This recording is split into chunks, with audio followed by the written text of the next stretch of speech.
ဒီနောင်ကျိုးတကယ်ပြဖို့ကခဲတယ်သူစကားတန်တဲ့လီတော့ပြန်ကြတော့မယ်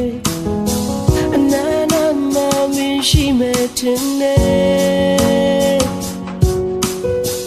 စိတ်တစားလို့အယူတယောက်ကြည့်နေရှာကြည့်မိခဲ့